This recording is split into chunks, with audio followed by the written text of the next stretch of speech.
that's impacted by what's your unit mix of 2 bedrooms, 1 bedroom, and studio, so there's not gonna one magic number, it's generally gonna be between those. So the promenade space in between, I guess, Pachinko's and Zazu's, how do you guys envision incorporating that into the project? Is that going to be filled in with a building? Is there going to be vehicular access? What is the? I think as is, I mean, I don't think there's any intent to change that as is. Okay, so the development, there wouldn't be street access through there or anything of that sort? Not vehicular, it's pedestrian now, as I understand it, that. Okay, okay. So then, when we get to the design of the project, because it is in such a prominent location, I mean, that really is the entrance to Covington, I assume there's gonna be some gorgeous landscaping involved. You know, I assume that we can talk about it. Yes. But can I also assume that, as, you know, just my input on the design of it, brick, something that ties into the neighborhood. I think those white cubes are just so out of place in our neighborhood. I just want to see something that 50 years from now, 75 years, 100 years from now is still going to have some charm to it. And it's still going to be part of the neighborhood and not going to be like, oh, wow, that is so 2017, look at that.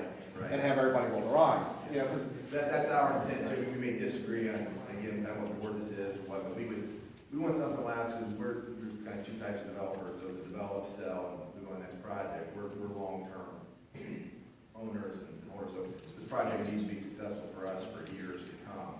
So we build it with that in mind, because we're gonna be competing for residents with Newport, with downtown Cincinnati, and as you know, there's a lot of product coming online. We're gonna need to have ours stand the test of time to do that. there's not much competition, don't worry about it.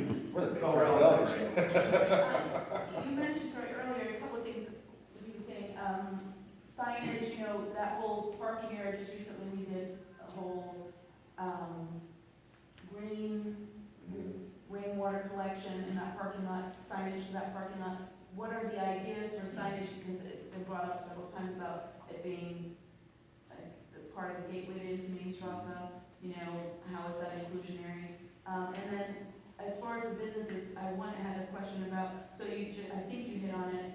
My question is that you guys are going to be managing whatever business, not the businesses, but the rental of the business units. Yeah, we'll make you property managers. Right, so you'll try, from my understanding, what you're saying, you're gonna try and track types of businesses.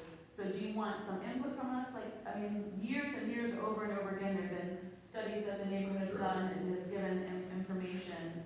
But I mean, to me, you know, Marisa hit on it about, you know, the types of businesses and what is needed, because we are very heavy on the alcohol and eating part, you know, and we don't want to push out our mom and pop businesses because that's predominantly, but we want to have businesses that are an add and support. Right. So how we view the retail, again, we're primarily the multifamily developers. The retail is there to activate the street, to make it a more attractive place to be. So we're not looking, like, we wouldn't bring in a bank. Banks pay the highest rent, they have great credit, but we're not looking for our retail to be a revenue generator. Certainly fight for it to be, we don't want to lose money on it, but we look at it more as an amenity for our residents. And we find that if it's an amenity for our residents, and it's an amenity for the other residents in the neighborhood. So we would look to ideally attract someone that would be that amenity and be something that people want to live above. And the good thing is, we don't worry about too much the credit, whereas a lot of mom and pop struggle because they can't get the financing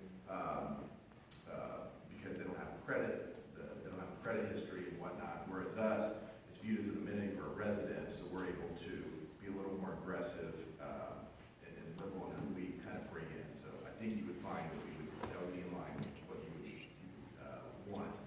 You don't worry too much about. We're happy to take the input. The problem is we're going to get so many different requests of what they want there, and that people are inevitably, a certain amount of people are going to be upset. But I think our interests are aligned on this. Everybody wants a grocery store. Yeah. Don't forget to let us if you bring groceries. Yeah, question, you said you're gonna be comparable to Cincinnati in pricing for the apartments, and I know over there they have underground parking. I believe the underground parking was open before they started the structures, and if you're gonna be comparable to them and want to emulate some of the things that they're doing, why can't you do underground parking, then start your structure, like I believe they did, and I can't confirm that 100%, but I remember seeing cars going in and out. And they're obviously able to be profitable, and they're able to do underground parking. They have it open before they start the structure, which eliminates some of the time of waiting. You says that it doesn't make sense, but they're able to do it, so. If we can get the rents they're getting in downtown Cincinnati, we're not gonna be close. Most of the downtown Cincinnati parking is parking decks or parking garages. There are certainly some that have underground. Underground parking is usually about double the cost of. But the apartments over there are. The other thing that's important to understand at the banks, which I think is probably where you're talking about, those are the new ones where all the underground parking, all that parking was basically built by the city. And, developers of the residential projects and the retail projects above it weren't burdened by the cost of that parking. You just benefit from it being there. If Covington would like to build 500 parking, I'm sure we'd be happy. Well, maybe it's just Cincinnati. To proceed. But that's really the way it is. It's a highly subsidized. It's one of the controversial components of that development, but it also, it kind of made the whole place work. So we need to talk to the city. Yes. That's not gonna Going happen. back to temporary parking, because we keep talking about that, so in the short term. Yes. Has anybody, this would be something on the city and not on these guys, but is it possible that we could get into some kind of an arrangement with the IRS or some of those people over there that we could have valet parking, so people like Stephen and others who have restaurants, not like mine at all, could at least offer that service, get people taxis back and forth, that kind of a thing, at least for the short-term duration while we're dealing with this. And because again, we're always gonna hit that problem of, we've gotta give priority to the residents who live there. We don't want them walking 8 blocks to their parking spot, and so they're gonna get the priority, and we, to a certain degree, we understand that.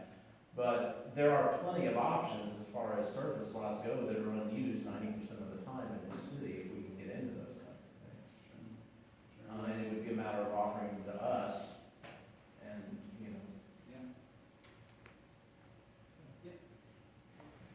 Kind of a bizarre question. Have you guys completed all the hydrological and studies and, my understanding is that this historically was an artesian well and that, the foundation might not be suitable for the sort of structure you're contemplating. Are you in the process of looking at that? Yeah, we're aware of it, and we've reached out. We can't get too far down the line until they know where things are gonna go, where the garage is gonna go, and whatnot, so they can tell us how we're gonna go about it. We recognize it's gonna be there, it's gonna be something we're gonna have to deal with. And there are ways to, it's just something else that adds to the cost of developing on the site. Yes. On the Smith Muffler lot, is it a financial issue, or is it just them not wanting to sell the property issue? I've had a couple of conversations with Mike, and, it's been good conversation, it's just, I think where we would need to get would be difficult for the budget to withstand, it's that simple,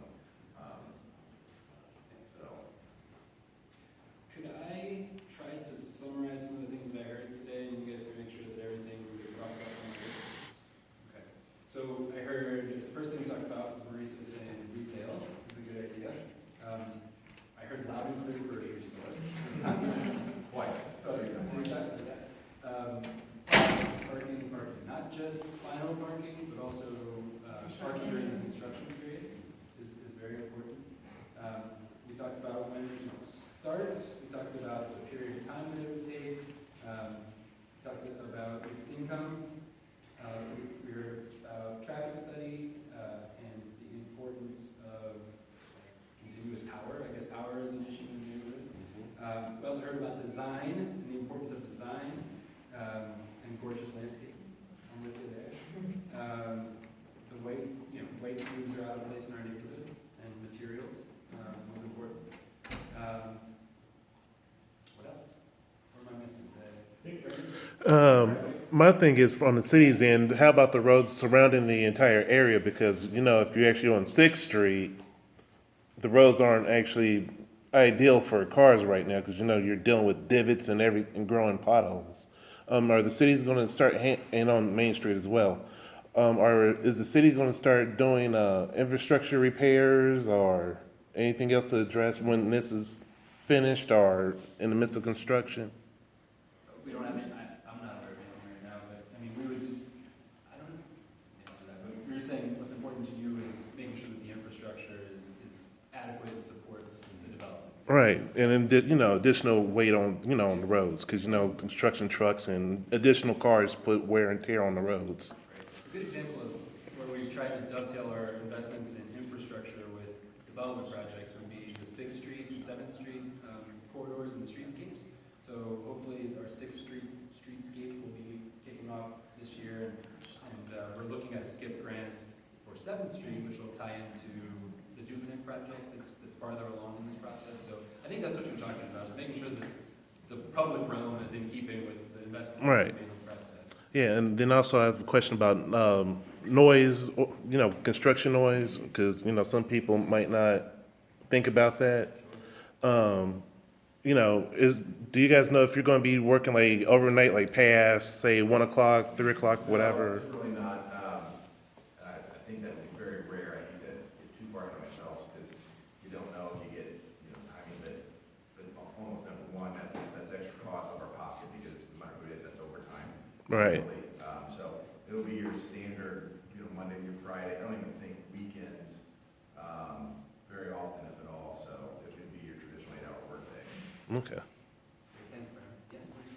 Has there been any thought given to potential construction of the Brent-Spence Bridge and how that might impact this, given that this particular 5th and 4th Street exit will be closed for up to 2 years if they go forward with the project?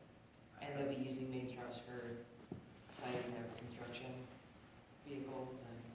I have not, just taking my cues from the governor, and, doesn't appear that that's going to. Depends on who you talk to. It takes us a long time to fix a sidewalk, I can't imagine what. It's just, there are 2 proposals on the table that seriously impact this street in particular, whether you look at the bypass or the Brent-Spence Bridge. Does that concern you from a risk perspective? Are we aligned? Well, I don't know all the detail, but rather the access, I don't expect it to have, I think Main Strauss is a destination, and I think people are gonna get there regardless, so. The locational attributes being across the road from Cincinnati, or from the Cincinnati business. I just think the exits literally are going to be closed during construction, for 2 years. Rather that not be the case, Yeah. but this has too many positives. But if I can address that real quick, that's going right back to what we were saying earlier about the Clayway Bailey Bridge, 4th Street, 5th Street, Main Street, and that cluster down there that happens regularly with the 2 liquor stores, and people drive me crazy when they get off the bridge to turn left, and they sit there and they wait to turn left because they gotta get a 6-pack of some smokes, and they back that bridge up all the way over. That's already happening. You get rid of those, if those 2 exits off the highway are gonna be closing down, that bridge is gonna be basically the only way from Cincinnati into the Main Strauss Village, and it's going to impact where you are, the part is, it's a mess all the way around in that area. But obviously, it's a bigger discussion than what we need to have here. But I think it's something that you guys really need to be aware of as you're doing your traffic study. Yeah, no, it's good to know. Look, doing urban infill development, there's always challenges like that. Think about New York City, Chicago, some of the worst traffic around, and they do the best in our segment and just about every other real estate segment. So in some ways, it could be a good thing, but probably not. Is there, to kind of go with all of this going on with traffic, is there any thought to directionality of like main straws possibly going one way or the other, instead of 2 lanes or 2 south? I didn't know if that would have been on the table, kind of help flow around this project. Not yet. That would probably come out of the traffic study. Something like that would come out of the traffic study. Are you guys doing a traffic study? I didn't hear anyone say they were. We haven't started a traffic study, no.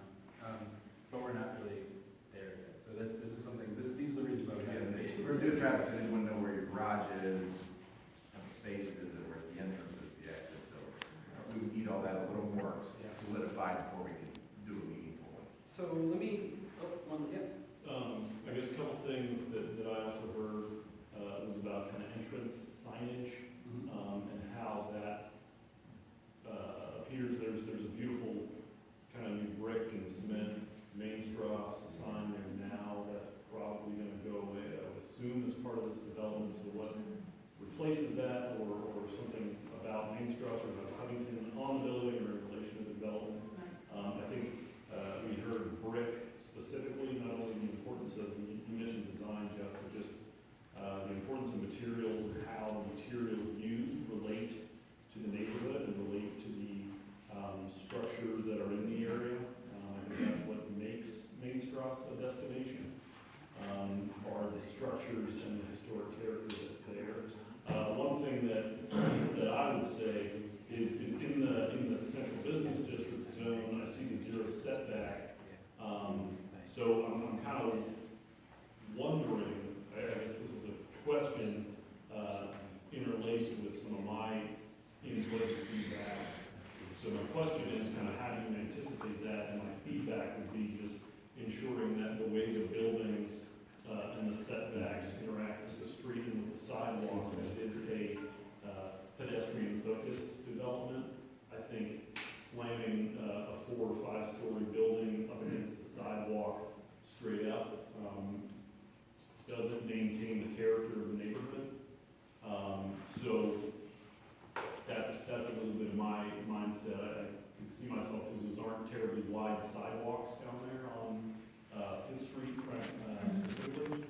So to put, a 0 setback limit, a development right on the sidewalk there. Just in the design, how the building interacts with the sidewalk, I think being intentional about that. And then with the bus stop as well, I mean, is this gonna impact the bus stop? As you know, we discussed it, but we're not a major public transportation, that's why parking's an issue. And the one little bus stop that we have for the trolley, not the main bus, is integral to that spot, is integral to the businesses that bring people over from downtown Cincinnati. And for residents And going to work. yeah, for some residents going to work and where you're going, so that, my point is that we can't afford as a neighborhood to lose that. It's huge for the businesses, it's huge for the residents, and, Well, I wonder if as part of the traffic study, if Tank would be involved in that conversation to run, because I think, the trolley is a great, small circuit, transportation option for a lot of folks. I think it would be a benefit, personally, a benefit to Main Strasse to actually run that through Main Strasse rather than currently run it it down used to be, 5th Street, it used to. past surface parking lots, liquor stores. Whatever it is, they changed the route for whatever reason they chose it, but it's also an asset to the new residents, because as you mentioned, Jordan, it does a loop, you put on Levy, downtown Bellevue, so I just wanna make sure that with whatever happens, that stays with, talks with Tank. And the gentleman brought up something about infrastructure. I don't know how it's gonna tie in with SD1 or whatever, but sewage, the sewage line and stuff. So, we already have a significant, which a lot of the city does, but in Main Strasse, we already have a significant issue with our outdated and needs to be updated sewage system and, adding the units. And then, I didn't know what you mentioned also about that, so I just wanted to, I think that's something important, I don't know if it's been thought about, but, that's a huge, I think. Where I think our community is going, I'm hoping that we're kind of moving this direction with a lot of the new residents that are moving in. are carless people. You know, we really pride ourselves on the walkability of our community, which is why a grocery store would be such a great addition. And it Because makes a big difference. the only time I really move my car is to go to the grocery store. Well, That's really about it. So that would be great, but the great thing about that shuttle is it makes it possible to live here without a car. Well, We see that more and more each year. Fewer Yeah. residents have cars. There's, Uber and Lyft and, but That's then- awesome. I would like to just respond a little bit to the zero lot line. That is a very typical zoning restriction in central business districts and cities.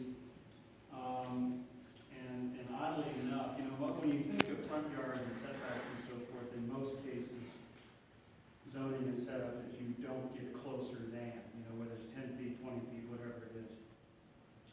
Typically in central business districts, they actually want the buildings right up to the sidewalk. They're trying to create, an urban wall. It's just kind of a concept. So when you go through most cities, you're going to notice that the buildings are right to the sidewalk and it is a zero setback. Kind of like What, Sixth Street. yeah, but I think what will probably need to be looked at is if those sidewalks are unusually narrow. If they're too narrow for, adequate space for trees and sidewalk and circulation, then I think it's something that we may want to look at. Because I think in some spots, those might be 4 or even 3-foot sidewalks. Well, if they're that small, that's a serious problem, so, that's something that we'll look at through the Poles design fail. process. But that's really. Yeah, that's there's certainly a way to do it well. I just, want to make. And oftentimes you'll see the building sort of, I think the word is articulate, so Yeah. it'll jog back and forth to break up the flat expanse.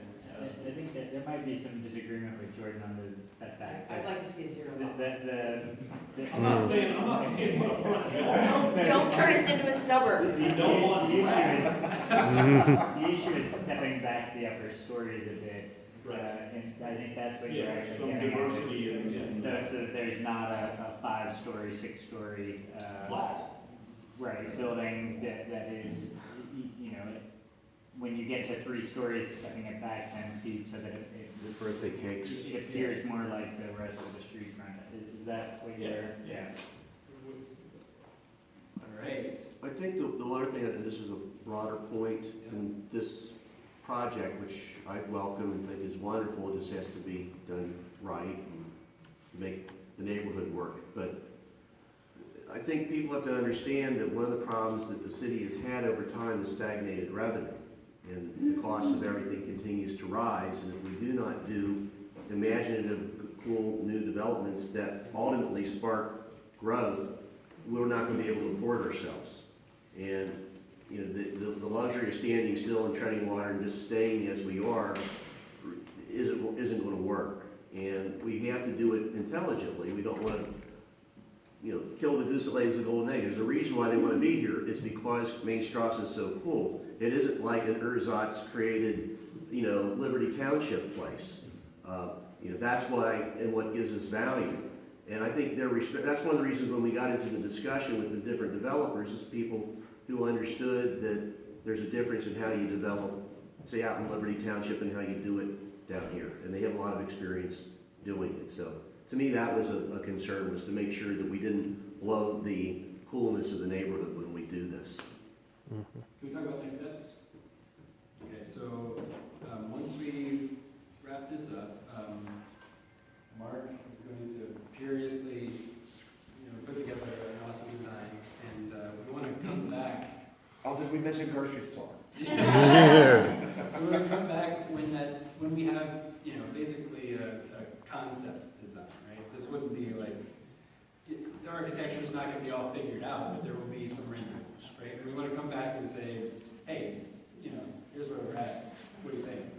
And so we'll reach out to Kim Blank or whoever is working at MSBA at that time and get that set up. But I think tonight really underscores for me what's so awesome about Main Strasse. I mean, the buildings are pretty fantastic, but we've got residents, we've got businesses, we've got folks that have lived here for 40 years, we've got folks that live here for 2 months. 2 months. I mean, it's awesome, right? You guys have such a gem. Main Strasse is such a gem. And just hopefully we'll build on the success that's already there. sorry, and then, with the concept designs, can you put together, just add a note as like an exec summary too? Because that would be helpful. Like, of programming or? Well, Parking spaces. so, yeah, like, what that would look like, I just think about like, as any of the businesses or anyone who buys a home or whatever, where they do their due diligence on the process of like, here's how much you made, here's the expected return. Kind of to his point on like the business is like, hey, what's the exact summary of the project now from, whether it's parking, infrastructure, whatever that is. Because I think that'll help the evaluation. Sure, number of spaces, number of units, square footage, programming, that type of stuff. Yeah, and actually, if there's a projected return,